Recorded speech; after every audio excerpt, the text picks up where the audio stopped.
다시 한번 9가지 따라서 해볼게요. 시작. 사랑과 희락과 화평과 오래 참음과 자비와 양성과 충성과 온유와 절제. 외우시겠죠?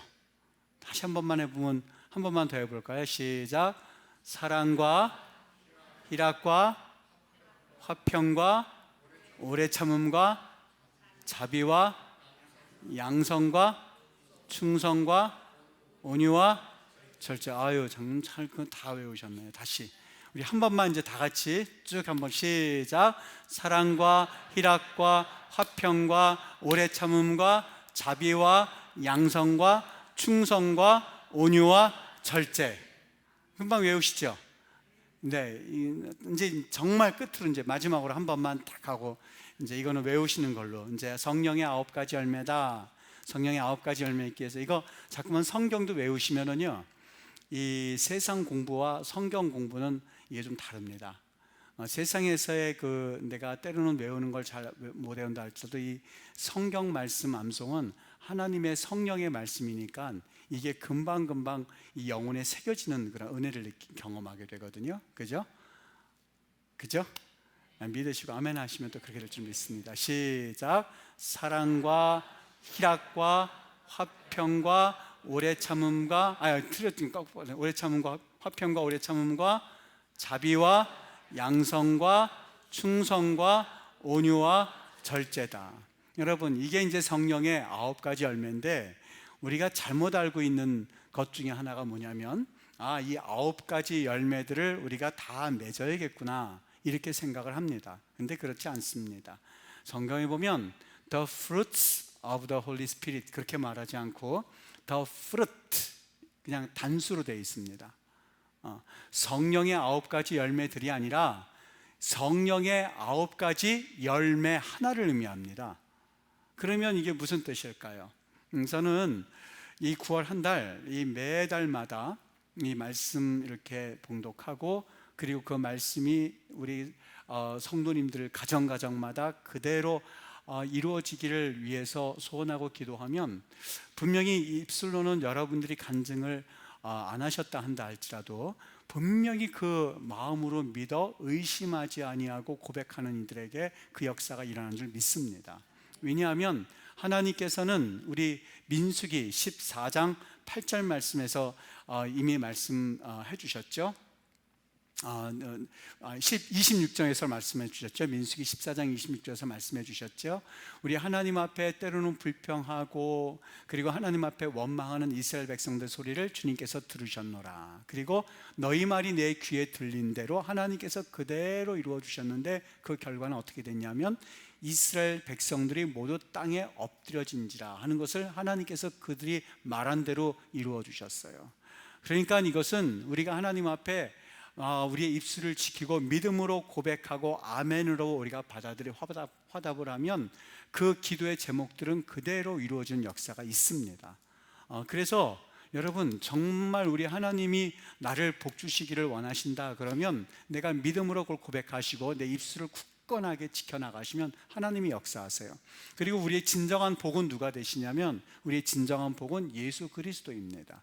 믿으시죠? 제가 이번 주일날 창세기 12장 1절부터 3절까지 말씀 가운데서 그 말씀을 할 기회는 없을 거예요. 오늘 이번 주에도 똑같은 본문을 가지고 좀 했으면 좋겠다 하는 믿음을 가지고 한 주간 묵상을 했는데 거기에서 말하는 하나님이 그러시잖아요.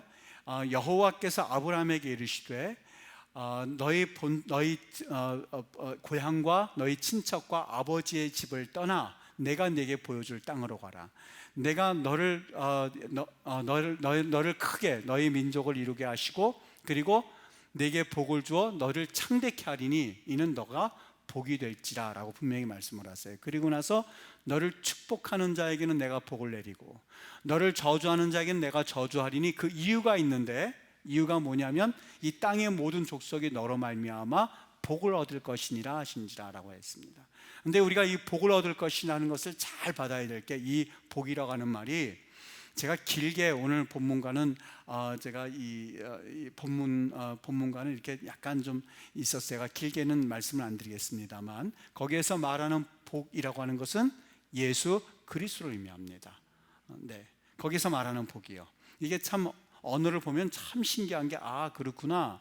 아브라함 가운데서 하나님께서 그 후손들을 낳게 하시는데 후손들 가운데서 예수 그리스도를 낳게 하셔서 아브라함의 후손 가운데서 예수 그리스도로 인하여서 온 민족에 주실 구원의 약속의 말씀을 거기서 예언하고 계셨던 거예요.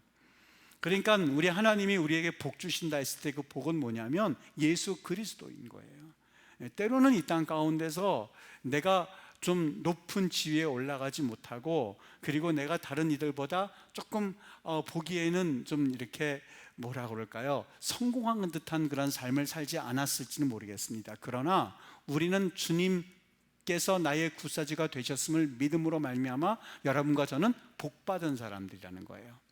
복받은 분들이라는 거예요. 그래서 정말 제가 우리 요한복음 15장 말씀을 가지고 몇 주 동안 우리가 묵상했었던 것처럼 또 말씀을 증거했던 것처럼 우리가 예수님 안에 거하고 내가 예수님 안에 거하는 것, 그것만큼 복이 되는 사실이 없다는 것, 이걸 우리가 매 시간마다 고백을 해야 되는데 우리가 그 안에 거했을 때 하나님께서 우리에게 열매를 맺게 해주신다고 했을 때 여기는 오늘 성경에 나오는 9가지 열매를 말할 수 있는 거죠. 그런데 한 가지 꼭 기억해야 될 게, 그러면 9가지 열매를 다 예수님을 믿으면 이것을 맺혀지나 보다 이렇게 생각하는데 아니요, 그렇지 않습니다. 예수님이 우리의 열매가 되시는 거예요. 쉽게 말하면 거기에서 말하는 것은 열매들이라고 말하지 않고 거기에서 뭐라고 그랬냐면 The fruit of the Holy Spirit, 성령의 열매는 뭐냐면 이 9가지, 지금 우리가 암송한 9가지 특성이란 말이에요. 사랑의 특성, 희락의 특성, 오래 참음의 특성, 그리고 화평의 특성, 자비의 특성, 양선의 특성. 여기 양선이라고 하는 것이 말이 약간 어려운데 양선이란 말은 다른 사람을 잘 되는 일에 마음을 쏟는 마음들이요. 다른 사람, 다른 사람이 어떻게 해서든지 이 성도님들 보면 참 귀한 마음 가진 분들 보면 그 마음이 참 복받은 심령이다라는 마음이 들 만큼 그런 분들을 종종 보게 되는데 어떻게든지 다른 사람이 잘 되게 하려고 하시는 분들이 있어요. 참 복받은 분들이 있어요. 이걸 일컬어서 양선이라고 그럽니다. 다른 집이 좀 뭔가 더 부족한 거 있으면 거기 됐으면 좋겠고 또 이분들이 이렇게 됐으면 좋겠고 하면서 자꾸 옆에서 보면 참 저 권사님은 참 복된 분이다 하는 마음을 주게끔 할 만한 분들이 있어요. 이걸 일컬어서 양선이라고 그럽니다. 양선과 충성 그리고 온유의 특징이 나타난다고 하는 거예요. 그러니까 우리가 예수 그리스도가 내 안에서 열매가 맺혀지게 되면 여기 몇 번 말씀을 드렸습니다만 그가 내 안에 거하고 내 말이 그 안에 거한다 했을 때 거한다란 말이 무슨 말씀이라고 그랬냐면 헬라 말로 메노라고 해서 관계성을 나타낸다라는 말이었습니다. 관계성, 다시 말하면 나와 이 아이가 아저씨와의 관계 아니라 내가 이 아이와 아버지와 아들과의 관계면 뭐든지 다 주머니에서 나가는 것처럼 주님과 우리와의 관계가 정말 밀착해서 주님 없으면 난 못 살겠습니다. 주님도 우리를 바라면서 나도 너 없으면 못 살아 하는 단계에 이르게 되면 우리는 무엇인지 원하는 대로 구할 때 하나님께서 주신다고 하는 거예요. 그래서 그 관계를 껴서 성령의 열매라고 하는 거예요. 성령을 경험하면 이 열매가 다 나타나는 게 아니라 성령의 목적이 뭐냐면 예수 그리스도예요. 여러분과 내가 신앙생활하는 목적이 뭡니까?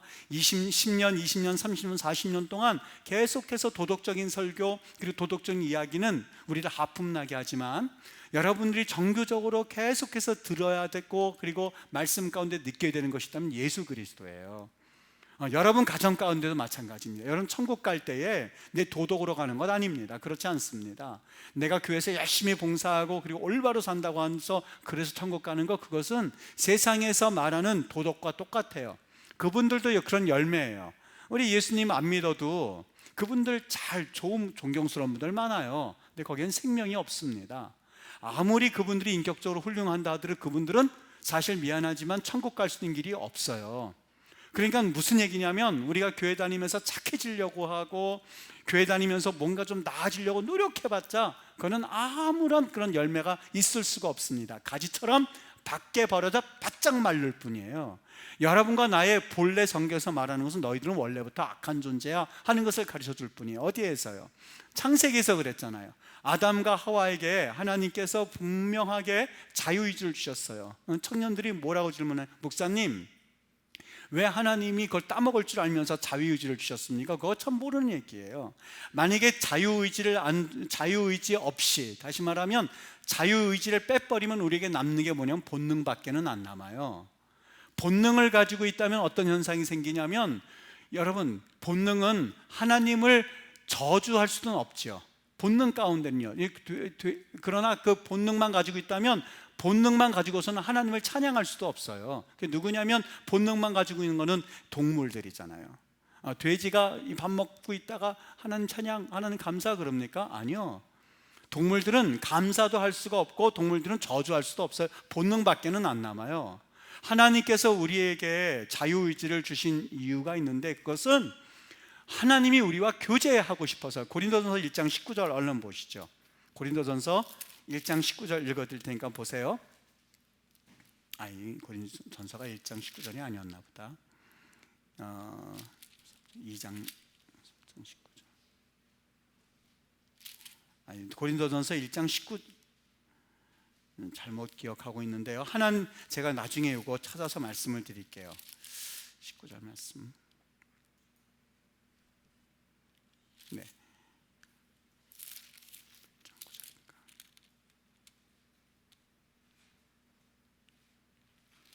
1장 19절이라고 알고 있었는데, 하나님이 우리를 창조하신 목적인데 그것은 우리와 교제하기 위함이세요. 여러분과 나를 부르신 목적이 있는데 그것은 우리와 교제하기 위해서.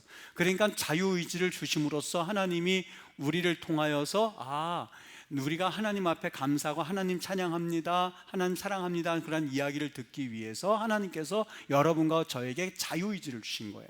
근데 그 자유의지를 가지고 우리 인류의 조상이었던 아담과 하와가 그 자유의지를 가지고 하나님을 찬양하고 하나님을 높이고 하나님께 영광 돌리는 데 쓰는 것이 아니라 너 하나님처럼 될 거야 라고 하는 그 마음에 속아서, 그 꾀임에 속아서 하나님만 뭔가 하나님만 악의 판단의 이 기준이 아니라 나도 판단의 기준이 됐으면 좋겠어 하는 마음 가운데 따먹은 게 선악과였었고, 그러다 보니까 우리 심령 가운데는 그 자유의지를 가지고 자꾸 우리 마음 가운데 하나님을 찬양하고 하나님께 예배하고 하나님을 기쁘는 데 쓰려고 하는 게 아니라, 우리는 그냥 놔두면 자꾸 하나님을 멀리 하려고 하고 하나님만 판단하나요? 하나님은 선이야. 그 전에는 선악과를 따먹기 전에는 하나님이 이건 선이야 그러면 우리 인간들도 그게 선이구나 그 판단했어요.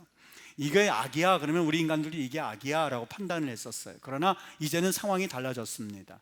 하나님처럼 되겠다고 하는 그 선악과를 따먹고부터는 하나님이 이게 선이야 그런데 하나님 그건 악이에요. 이게 악이야 근데 하나님 그건 선이에요. 말하는 게 우리 인간이 됐다는 얘기예요. 그러니까 심각해진 거죠. 그 다음부터는 여러분과 나는 하나님으로부터, 여기 선악과를 따먹은 그 아담과 하와가 뭐라고 그래요? 너 어디 있느냐 그러잖아요. 거기서 말하는 A라고 하는 말은 상태를 말하고, 너 어떤 상태냐 그 말이었거든요. 그거는 언어만 봐도 나오는 말이거든요. 그런데 하나님처럼 되고자 했었던, 하나님과 판단의 기준이 달라졌던 이 아담과 하와는 너 어디 있느냐 하는 말이 지금 숨바꼭질을 하는 말이라고, 숨바꼭질 하자는 말인 줄 알았어요. 내가 하나님이 두려워서 나무 동산 뒤에 숨었나이다 이렇게 말하는 거예요. 못 알아들은 거예요. 왜요? 하나님과의 관계가 끊어져 버린 그러한 인간들은 하나님이 말씀하셔도 듣지를 못합니다. 하나님이 말씀을 아무리 하셔도 왜 하나님께서 구원하지 못하시고 왜 응답하지 않으시고 왜 내 기도 듣지 않으시냐고요? 하나님이 분명히 우리 몇 번 말씀하셨어요.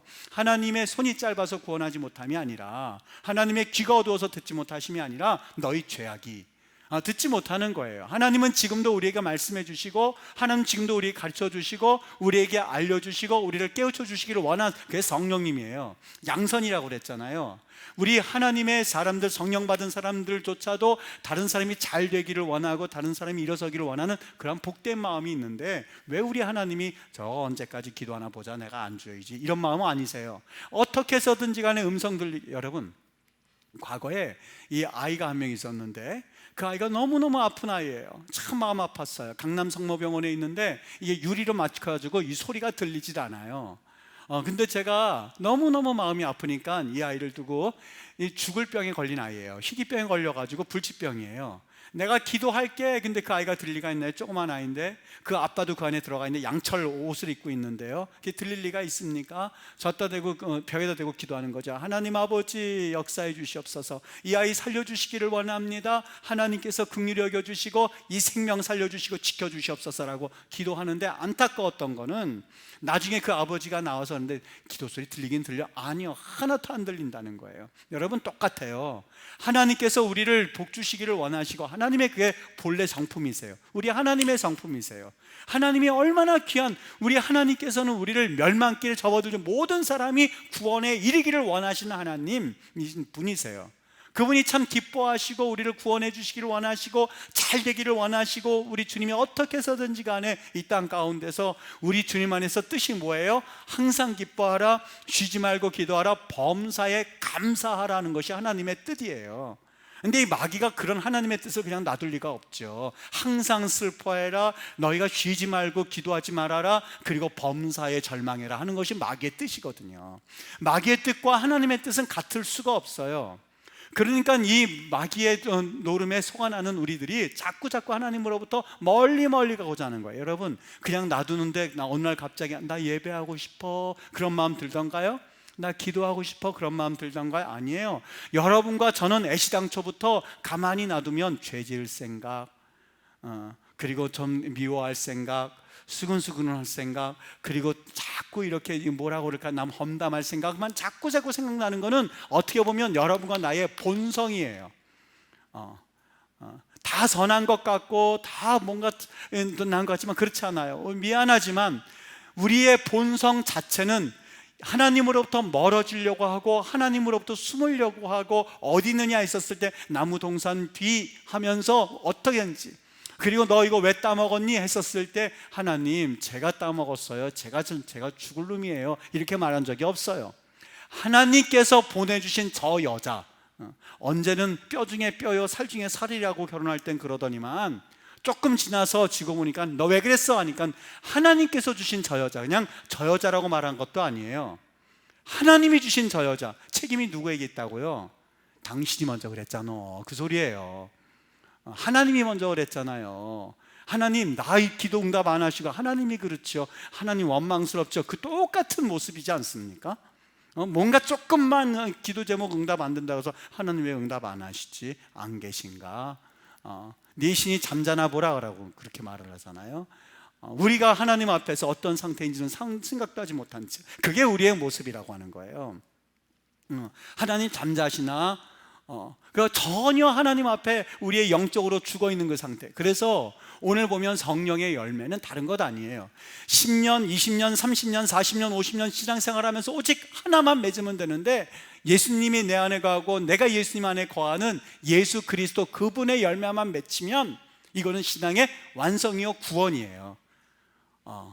구원은 다른 것 아닙니다. 우리가 예수님 발견하고 예수님이었구나. 모든 신앙의 이제는 마지막 종결점이 예수님이구나, 이거 하나만 깨달으시면 돼요. 그런데 교회 안에서 예수님에 관한 이야기는 빠진 채 설교가 나온다면, 그 이야기를 듣고 그냥 성도들이 간다면 소경이 소경을 인도하면 같이 빠지는 거예요.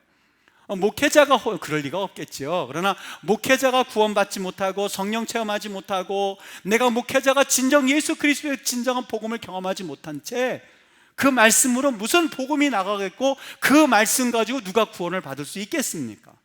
여러분, 백문일답이 있습니다. 100가지 질문했지만 답은 오직 한 가지라고 하는 것. 신앙생활의 목적이 뭡니까? 예수 그리스도입니다. 신앙생활의 최종적인 그런 끝이 무엇입니까? 예수 그리스도입니다. 내가 집에 가서 어떻게 가정을 화평하게 할 수 있습니까? 예수 그리스도입니다. 교회의 목적은 무엇입니까? 예수 그리스도입니다. 목사님이 지금 상황이 어렵고 일본과 저렇게 어려움이 있는데 도대체 우리나라가 어떻게 하면 살 수 있습니까? 예수 그리스도입니다. 이 국제정세 이렇게 미국과 저 중국과 일본이 이렇게 하고 있는데 어떻게 살아날 수 있습니까? 답은 예수 그리스도예요. 그걸 경험해야만 해. 예수님이구나. 예수님이구나. 어떤 사람들은 한국 떠나서 외국 가서 살면 좀 낫겠지 하는데 답은 예수 그리스도예요. 그런데 이 예수님을 경험하지 못하는 거예요.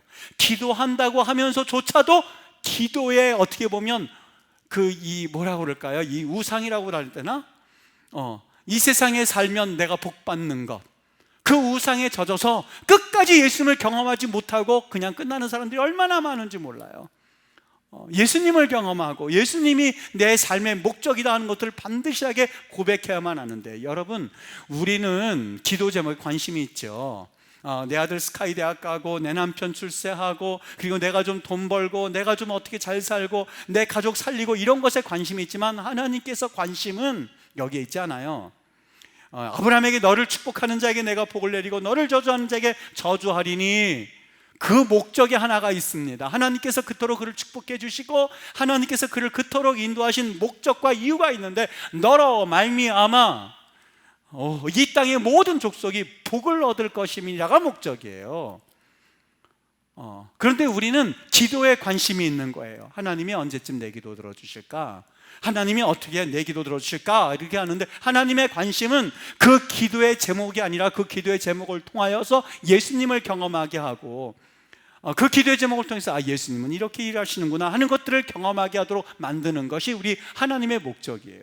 그러니까 이 강대상에서나 아니면 여러분들께서 구역예배 나눌 때는 어디에서나 할 것 없이 무슨 성경을 읽든지 어떤 본문을 읽든지 간에 어떻게든지 예수님을 경험할 수 있도록, 그리고 예수님을 알도록, 그리고 예수님의 그 성령의 열매를 맺을 수 있도록 최선을 다해서 하는 것이 바로 우리가 살아가는 목적이에요. 여기 성령의 열매라고 그랬죠. 성령의 열매라고 하는 것은 성령님으로 인해서 깨닫게 되는 예수 그리스도의 그 마음을 가진 사람은 이 9가지 특성이 나타나는 거예요. 사랑과 희락과 화평과 오래 참음과 자비와 양성과 충성과 온유와 절제, 이것이 나타나기 때문에 하나가 있으면 다 맺혀지는 거예요. 그 사람의 사랑이 있으면 사실상 그 살아있는 사람이 이게 다 있어요. 이걸 탁탁탁탁 나눌 수 있는 게 다 있어요. 이게 없으면 다른 것도 사실 없어요. 중요한 거는 그 안에 예수님이 있으면 이것도 살아나고요. 어떤 이들은 내가 한번 해볼 거야, 내가 해볼 거야. 아니요, 그렇지 않아요. 예수님이 맺혀주시는 거예요. 그런데 한 가지, 우리가 포도나무를 이렇게 심어 놓으면 그걸 잘 가꾸지 않습니까? 김도 매주고, 그리고 이거 잘라주기도 하고, 그리고 가지도 쳐주고, 이렇게 해주는 것처럼 똑같아요. 우리는 농부의 수고가 있어야 돼요. 어떤 농부의 수고요? 예수님을 믿고 난 다음에 이것이 그냥 저절로 예수님이 내 안에 친하지 하면 그냥 저절로 모든 것들이 다 되어진다고 생각할 게 아니라, 예수님이 내 안에 계심에도 불구하고 계속해서 내 속에서는 싸움이 있어요. 너 과거에 그런 놈 아니잖아. 너 내 종이었었잖아. 한 성령께서는 성령의 충만함을 받고, 그리고 기도하면서 예수님이 내 안에 경험하면서 자꾸 예수님과 함께 거하고자 하는 그런 마음이 생기는데, 자꾸만 마귀는 끌어들이는 거예요. 그게 예수님의 시험이셨어요. 예수님 가만히 보니까 그렇게 40일 금식기도하고 충만하셨는데 이 돌덩이를 떡으로 좀 만들어 드시는 게 어떻겠습니까? 그래야 하나님의 일이지요 라고 하면서 끊임없이 시험을 해요. 근데 예수님께서 그걸 이기실 때, 내가 그의 나라와 그의 의라고 하면서 하나님의 나라와 하나님의 의를 먼저 구하시고, 그리고 먹을 것과 마실 것, 입을 것은 후차적인 우선순위를 바로 하셨던 것처럼, 우리의 삶에서 매일같이 싸움에서 우리는 승리할 수 있어야 되는데, 이것을 이끌어서 우리가 선한 싸움이라고 하고 이 밭에 김을 매주는 거하고 똑같아요. 만약에 밭에 김을 안 매주면 풀이 이만큼 자라는 것처럼, 여러분 한 달만 내 멋대로 살아보십시오. 한 달만 내 멋대로. 그래서 누구든지 간에 멘토와 멘티가 있어야 돼요. 누구나 할 것 없이. 내가 신앙에 교만하면 있을 수가 없습니다. 목회자들도 그런 분들이 있어야 돼요. 자기의 멘토가 있어서 목회할 때에 내가 뭘 잘못하고 있는지, 내가 뭘 잘해야만 하는지. 우리 부교육자들도 그런 시간들이 너무 귀한 시간이에요. 똑같이요. 여러분들도 마찬가지입니다. 내게 있어서 뭔가, 집사님 그거는 지금 아닌 것 같은데, 집사님 지금 그거는 참 너무너무 잘하는데 라고 하면서 뭔가 말해줘야 될 만한 그러한 멘토와 멘티가 필요해요. 그래서 담임 목사와도 여러분이 유대관계를 잘 가져야, 그래야 믿음이 그래서 성장하는 거예요. 왜요? 좀 우리 하나님께서 그렇지, 목사님을 세워주셨지, 나의 멘토로 세워주셨지, 리더로 세워주셨지, 영적인 아버지로 세워주셨지 라고 하면서 때론 말씀으로 내가 깎여나가고, 그리고 내가 잘하는 것에 대해서 격려를 받고, 그리고 내가 좀 잘하는 것에 대해서 다시 사랑과 그런 여러 가지 막 치열합을 받으면, 그 믿음은 조금씩 예수님을 경험하고 예수님을 아는데 점점 가까워지는 거예요. 그러면서부터 내게 있어서 예수님이 내 안에 계시면서부터 지금까지 희미해졌던 그 예수님의 열매의 특성들이 더 선명해지고 사랑은 이거구나, 희락은 이거구나, 화평은 이거구나, 그리고 오래 참음이라는 건 이거구나, 양선이 이거구나, 자비가 이거구나, 충성이 이거구나, 온유가 이거구나, 절제가 이거구나 하면서 그 열매들이 잘 맺어갈 수 있는 거예요. 여러분, 이것이 우리 하나님의 뜻이라는 거예요. 우리가 모든 일들 가운데 이것을 목적으로 삼아야 돼요. 하나만 말씀 구절 더 볼게요. 시편 37편 말씀 볼게요. 시편 37편 말씀 보시죠. 얼른 한번 펴보세요. 띄워주세요. 시편 37편 말씀 한번 볼게요. 우리가 이것을 마치 이 땅을 밭을 일구고 씨를 뿌리고 물을 주고 잡초를 제거하고 병충해 방지하고 하는 것처럼 우리 마음 가운데 우리 하나님께서 우리에게 무엇을 요구하시는지 한번 보도록 할게요. 3절서 6절입니다. 시작. 여호와를 의뢰하고 선을 행하라. 땅에 머무는 동안 그의 성실을 먹을거리로 삼을지라. 또 여호와를 기뻐하라. 그가 네 마음의 소원을 내게 이루어 주시리로다. 내 길을 여호와께 맡기라. 그를 의지하면 그가 이루시고 내 의를 빛같이 나타내시며 내 공의를 정오의 빛같이 하시리로다. 여러분 보세요. 우리의 밭은요, 우리 아버지께서 농부가 되시고 우리 주님이 포도나무가 되신 내가 가지거든요. 그러면 우리가 하나님 앞에서 열심히 열매를 맺어야 되는데, 예수님과 붙어 있을 때도 악한 마귀들 자꾸 잡초를 나게 하려고 하거든요. 너 원래 그렇지 않았잖아, 잡초지, 무슨 열매야. 자꾸 잡초를 내게 하면 거기에 병충해도 뿌려주고 땅을 일궈주고 이렇게 해야 되는 것처럼, 잠언서 4장 23절에 보면 모든 지킬 만한 것 중에 내 마음을 지키라고 그랬어요. 우리가 뭘 경작해야 돼요? 뭘 경작해야 되겠어요? 마음을 경작해야 되는 거예요. 마음이요. 여러분, 이 마음이 아무것도 아닌 것 같은데요, 이 마음이 우리의 모든 것입니다. 그래서 성경은 모든 지킬 만한 것 중에 네 마음을 지키라. 생명의 근원이 이에서 남이니라. 마음을 어떻게 먹느냐에 따라서 여러분 구원 얻을 수도 있고, 마음을 어떻게 먹느냐에 따라서 예수님과 멀어질 수도 있거든요. 그래서 모든 지킬 만한 것 중에 이제 마음을 경작했는데, 어떻게 경작을 하냐면 여기 나와 있지요. 어떻게 열매를 맺을 수 있냐면, 첫 번째, 여호와를 의뢰하라. 선을 행하라. 땅에 머무는 동안 그의 성실을 먹을거리로 삼아라. 하나님 앞에 성실하게 하라는 거예요. 하나님 앞에 성실하게 세워지라는 거예요. 주님 앞에 예수님을 경험하고 예수님 앞에 그 제자가 되길 때에 성실이에요. 성실이에요. 여러분, 예수님 믿는 거 성실하셔야만 합니다. 그냥 대충 이거는요, 열매 100년 가도 절대 맺히지가 않아요. 잡초만 우거지고 있어요. 오히려 예수님 믿는 교회 생활은 이거야만 알아가지고 오히려 더 예수 믿기가 힘들어요. 그래서 초등학교, 중학교, 고등학교 애들을 어떻게든지 복음으로 밀어넣어서 애들 빨리 변화시키는 게 너무너무 중요해요. 만약에 얘네들이 초, 중, 고 때 예수를 경험하지 못하면 교회에 다니는 것에 익숙하다 보니까 청년 돼서도 뭐 그런 거 교회 생활 다 알아, 예수 안 믿어요. 어른 되면 더 안 믿어요. 그러니까 너무너무 중요한 거예요. 이왕 교회에 다니는 아이들이라면 어떻게든지 초등학교, 중고등부 아이들, 유치부 아이들, 얘네들 가운데에 예수를 믿고 여기서 변화받아서 성령 체험이라는 게 이거구나 하는 것을 빨리 경험하지 않으면, 그래서 모태신앙이요, 무서워요. 모태신앙이 모태신앙이 돼버려요. 모태신앙은 너 성령 받을래? 나 못해. 기도할래? 나 못해. 헌금할래? 나 못해. 헌신할래? 나 못해. 그게 모태신앙이에요. 무섭다니까는요. 아예 그런 아이들이 모태신앙으로 태어난 게 아니라 처음부터 불신자의 가정이 나타나가지고, 그래서 대학생이 돼가지고 성령 그 집회에서 갑자기 변화되면 얘네들은 그래도 가능성이라도 처음 경험해 보니까 180도 바뀌어지거든요. 그런데 이 교회 생활에 익숙해져가지고, 어렸을 때부터 익숙해져서 그냥 그것이 반들반들해져가지고 끝내는, 아무리 복음을 들어도 나 옛날부터 듣던 거, 옛날에 아무 역사 안 나타나는 거 지금도 안 나타나는 거, 하나님 앞에 기도하자 나 못해, 헌신하자 나 못해, 이렇게 돼버리면 너무 힘든 거예요. 여러분, 이런 아이들일수록 예수님 믿는 게 더 힘들어져요. 물론 하나님께서 그 중에 역사하셔서 이런 아이들을 통하셔서 하나님의 놀라운 일꾼으로 만드신 이들을 가끔가다 보게 되는데, 정말 교회가 심각하게 기도해야만 합니다. 자녀들이요, 그래서 때로는 신앙 교육도 필요하지만 무엇보다도 신앙 교육 안에 성령 체험으로 인해서 그 안에 예수님을 그 나이대에 맞게끔 경험하게 하는 것이 참 중요합니다. 여러분, 우리가 하나님 앞에 목적 하나를 분명히 해야 되는데, 하나님 앞에 내가 그동안 믿음의 생활을 해왔지만 내 안에 예수를 경험하지 못했다, 내 안에 예수가 내 안에 있는 것을 나는 사실 느껴보지 못했다 라고 한다면 심각하게 놓고, 하나님 나 구원받았습니까? 물어봐야 돼요. 나 구원받은 건 맞습니까? 우리 주님께서는 활짝활짝 문 열지 않는다고 그랬죠. 문 밖에 서서 두드리고 있노니에요. 우리 하나님은 그런 하나님이세요. 여러분, 자녀들이 엄마 전화하지 마 그러면 어떻습니까? 처음에는 얘가 왜 이래 하고 전화를 막 하지만, 그 자녀가 가끔 그러는 게, 전화할 때마다 엄마 전화하지 마 그러면 엄마들이 그동안 이게 자꾸 얘기를 듣다 보면 전화해도 되나? 이게 머뭇머뭇. 그게 부모의 심정이에요.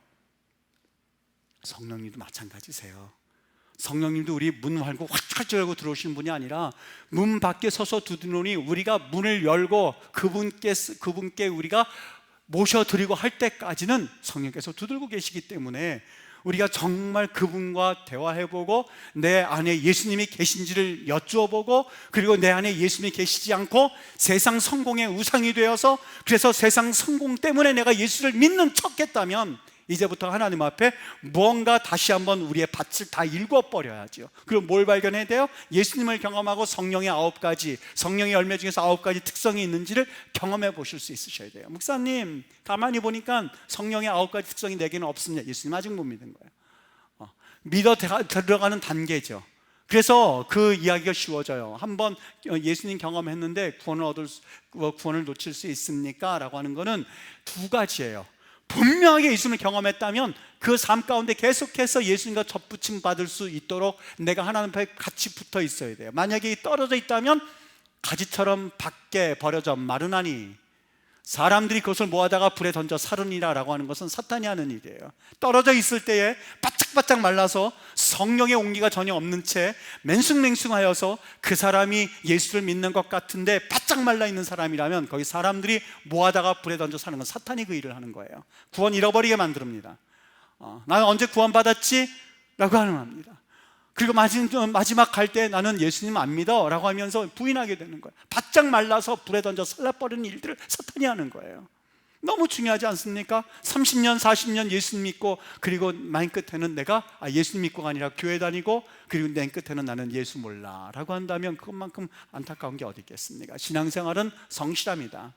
땅을 경작하고 농부가 새벽에 일어나서 일하고, 그리고 시간을 투자해서 그 잡초를 뽑아주고 하는 것처럼 하나님 앞에 우리가 어떻게 나가야 될까? 예수님을 찾기 위해서 부지런히 땅을 일구는 것처럼 하나님 앞에 내 기본 성품에 과연 예수님의 열매의 성품이 나와 있는지, 성령의 열매가 내 안에는 맺혀져 있는지, 예수님이 있는지를 매일같이 확인하여서 잡초가 있다면 뽑아주고, 불평하려고 하는 것이 있다면 뽑아주고, 미워하려고 있다면 그걸 뽑아주고, 그리고 화평하지 못하는 게 있다면 그걸 뽑아줘야 되고, 남이 안 됐으면 좋겠다는 마음이 있다면 그걸 얼른 뽑아버리고, 그리고 난 뭐 성질 없는 줄 알아? 라고 한다면 뽑아버려야 되고, 그리고 내가 무슨 충성 그냥 나 멋대로 살면 되지 않다면 그거 뽑아버려서 얼른 예수님이 내 안에 안 계신 걸 확인하고 그 열매의 특성들을 맺어 나가는 삶.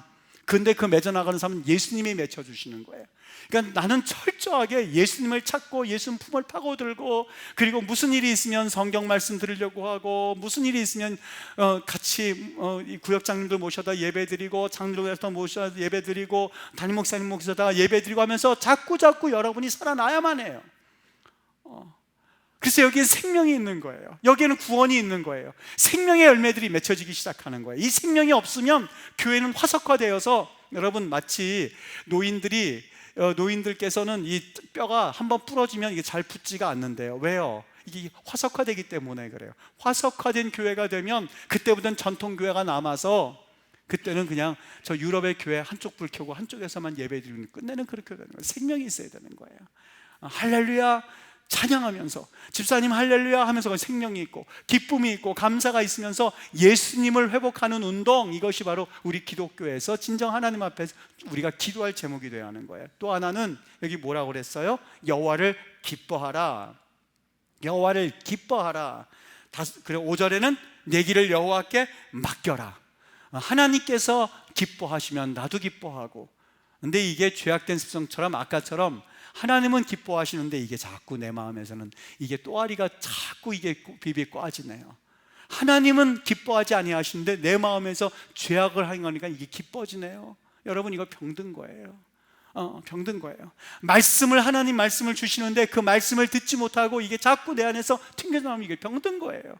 그 병은요, 끝내는 파리하게 말라져서 밖에버려서 말라져서 사탄은 옳다고냐 그걸 가져다가 불에 던져 살라버리는 역할을 하는 게 사단의 역할이에요. 여기 뭐라고 그랬습니까? 5절에 보니까 내 길을 여호와께 맡겨라. 그를 의지하여라. 그러면 그가 이루신다고요. 누가 이룬다고요? 하나님이 이루신다. 근데 우리는 그거 맡기지 못하죠. 하나님 맡겼다 큰일 나게 한 번 속습니까? 한두 번 속습니까? 그거 맡겼다 큰일 나죠. 붙잡고 있지요. 근데 우리 하나님 뭐라고 그러세요? 맡기라고 그래요. 이 출애굽기에 보면 아므람과 요게벳이 이 모세를 떠나 보내기 전에 3개월 동안 아이를 가지고 있습니다. 모세를 데리고 있습니다. 3개월 동안 더 이상 못 가지고 있는 거죠. 더 이상 못 가져 있고 이렇게 해서 발각돼서 죽을 바에야 그냥 강물에 떠나보내자. 여러분 생각해 보세요. 강물에 떠나보냈을 때에 정말 그 당시에 기적 중에 기적은 바로 궁전에 목욕탕 시설이 최고의 목욕탕 시설이 그 애굽에 있었어요. 그 바로의 공주가 나는 지금도 이해가 안 돼요. 왜 최고의 목욕탕 시설을 갖춘 이 핫세스트 공주가 왜 나일강가에 와서 목욕을 하고 도대체 여러분 그 이해가 되십니까? 난 도대체 그거를 고곽 이집트 고곽 이렇게 보면은요, 그 당시 목욕탕 시설을 보면 목까지 있으면 사우나 시설이 있었어요. 사우나 시설, 물이 이렇게 뜨겁게 해가지고 땀 빼는 시설이 있죠. 그것도 있었어요. 근데 이런 시설을 가진 공주가 왜 하필이면 그 낮에 목욕을 했을까? 두 번째, 또 하나 이해가 안 되는 게 1년 365일 중에서 왜 하필이면 그날 목욕을 했을까? 또 하나 이해 안 되는 게 하루 24시간 중에서 아침 먹고 목욕해도 되고 점심 먹고 목욕해도 되고 나 같으면은 밤에 할 거예요. 밤에 아무도 안 볼 때 밤에 할 거예요. 근데 이 공주가 밤에 한 게 아니라 저 멀리서 떠내려오는 것이 보일 만큼 벌건 대낮에 목욕을 한다고 그 자리에 있는 거예요. 또 하나 이해 안 되는, 세 가지 안 되죠. 네 번째 이해 안 되는 거, 덜쳤을 때 우리 아버지 바로가 다 죽이려고 하는 히브리인의 아이네, 얘들아 그냥 수장시켜 버려, 그럴 수도 있었거든요. 그런데 그 아이를 보는 순간 그 눈에 빠져들었고 어이구 아기네 하고선 그 10도 안 간 여자가 그걸 들어서 자기 궁전으로 가지고 왔다는 것. 그래서 전 먹일 사람이 없어서 이거 어떡할까 하다가 웬만한 사람 같으면 나 젖도 못 먹여 버렸을 텐데 유모를 부르는데 유모를 모세의 어머니를 불렀다는 것. 여러분, 이게 그냥 단순히 우연이라고 생각하십니까? 아니면 하나님께서 정확하게 계획하신, 정말 기적을 만들어도 이런 기적을 만들 수 없는 그런 기적을 만들었다고 보십니까? 하나님의 기적이죠. 그래서 우리 기독교에는 우연이란 없습니다. 우연을 가장한 필연만 있을 뿐이에요. 낭망하지 말고 절망하지 말고 우리가 믿음 가운데 서야 할 이유가 바로 여기에 있습니다. 하나님을 바라볼 이유가 여기 있습니다. 우리 인간이 만지면 석달이지만 하나님 만지시면 목욕하게 하고 365일 중에서 7월 8일, 예를 들면 7월 8일이고 7월 8일 중에서 바로 오후 2시 중에서도 그걸 봤을 때 그 눈에 그 아이가 사랑스럽게 보이게끔 만든, 그거는요 하나님이 하지 아니하시면 이럴 수가 없어요. 자녀 때문에 걱정이 되고, 그리고 남편 때문에 잠 못 이루고, 그리고 내 집 문제 때문에 잠 못 이룰 시간에 여러분 그거는 하나님께 맡겨버리고 우리는 뭘 맺으라고요? 뭘 맺으라고요? 예수의 열매. 예수의 열매. 예수의 열매를 맺기 위해서 최선을 다해서 하나님 앞에, 하나님 통성기도하면 내 자녀, 하나님 내 자녀, 하나님 내 자녀 대학, 하나님 내 자녀 출세, 하나님 내 자녀 취직, 내 자녀 결혼 문제, 그냥 자녀 하다 보면 마귀가 그걸 이용해요. 줄까 말까, 줄까 말까. 여러분 그거 얼마나 약 올르는지 아세요? 그 마귀가 약 올릴 때요, 그 누가 뭘 이렇게 그 1번 2번 했었을 때 그거 세 가지 품목 줄까 말까는 나는 무슨 생각했는지 아세요? 아, 이거 마귀가 하는 일하고 똑같네. 그거 사람이 얼마나 애가 타겠습니까? 불화수소 줄까 말까 줄까 말까 하는데 마음으로 절로 기도가 나오더라. 하나님 축복해 주세요. 저거 아무렇지 않게 내팽개칠 수 있도록 하나님 삼성그룹도 축복해 주시고 대한민국도 축복해. 그런 기도가 나오는 거예요. 마귀가 그런다니까는요. 자녀의 그 문제 가지고 그냥 집중하면 마귀가 때로는 그 이번에 뭐 하나 준 것처럼 일본이 똑같다니까는요.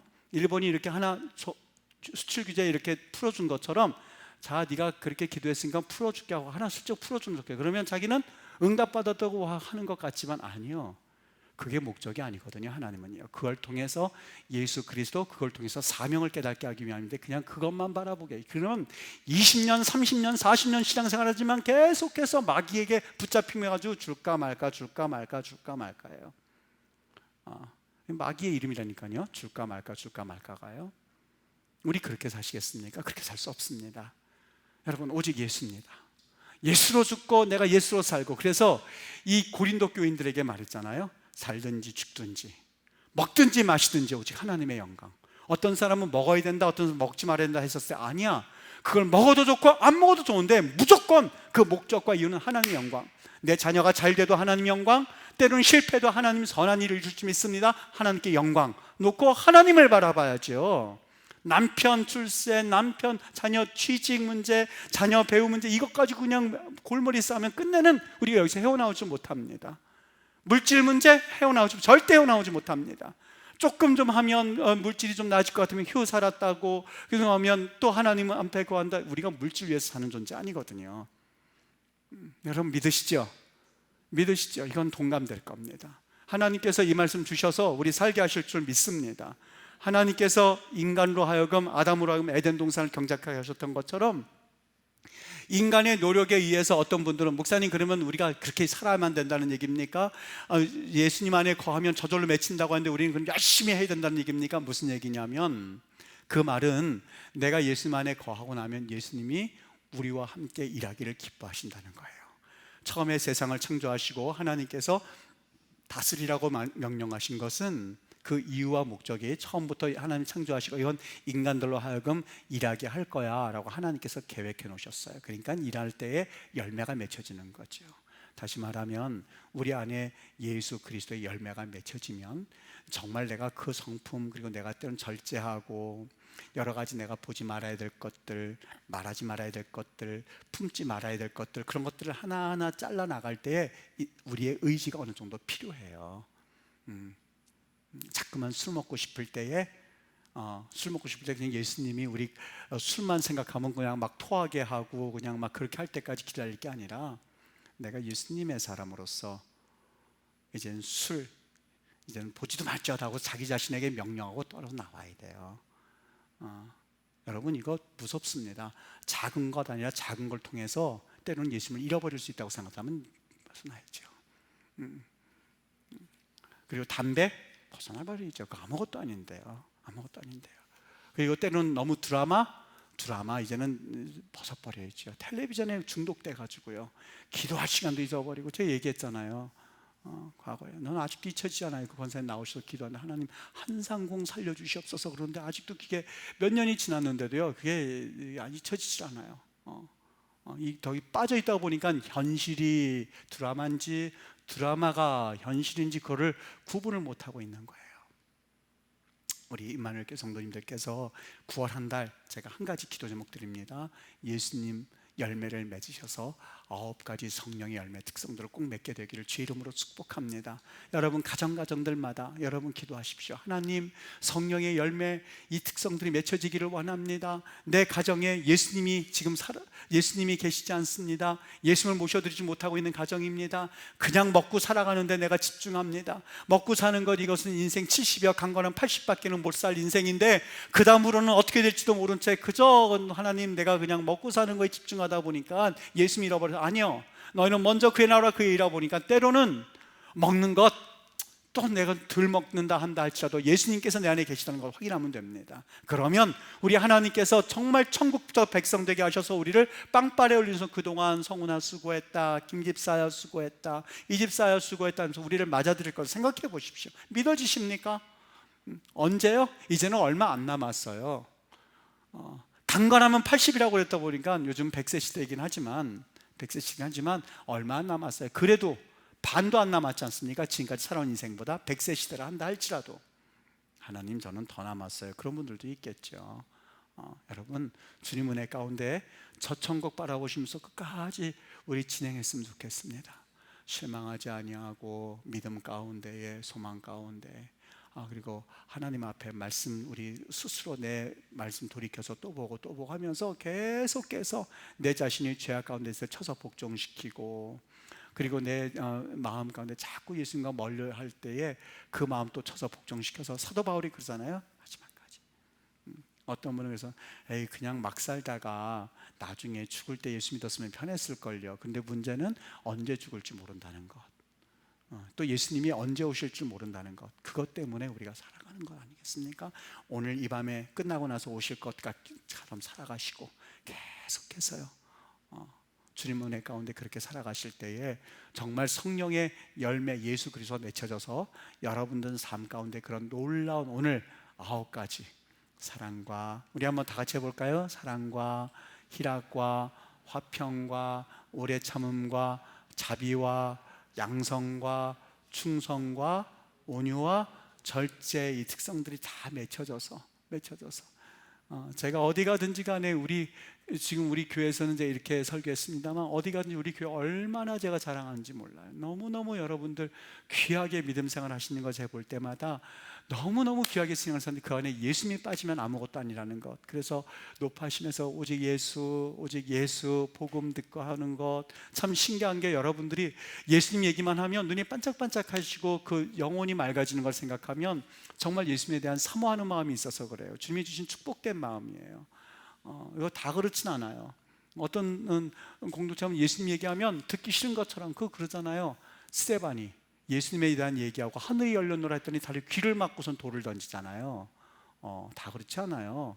왜 칭찬하고 왜 그런지 아세요? 우리 성도님들이 저 위층에 있는 친구들, 우리 젊은 친구들도 그렇고 예수님 얘기만 하잖아요. 갑자기 정신이 그냥 흐뭇하고 서로들 얘기하다가도 예수님 얘기만 하면 눈이 동글동글해져요. 너무너무 감사한 거예요. 그거 감사하죠. 왜요? 구원받으려고 하는 백성들이 많이 있다는 증거예요. 여러분 믿으시죠? 우리 임마누엘교회 성도님들은 정말 한 분도 빠짐없이 10,000명, 20,000명 있으면 뭐예요? 20,000명이 있는데 겨우 1,000명만 구원받는 그런 교회들이 분명히 있을 텐데요. 근데 우리 주일 출석 160명, 170명 하더라도 170명 구원받으면 우리는 100%죠. 믿으시죠? 다 구원받으셔야 됩니다. 한 분도 빠짐없이. 전 그래서 제 설교를 듣고 제 설교 양육을 받는 모든 분들은 한 분도 빠짐없이 구원받는 은혜 있게 해달라고, 저도 그게 기도 제목이 되어야만 합니다. 여러분, 우리의 예수 믿는, 우리가 교회 다니는 목적은 뭐라고요? 내가 장로되고 내가 권사되는 게 목적이 아니에요. 우리 예수 믿는 우리 교회 다니는 목적은 뭐라고요? 예수 그리스도입니다.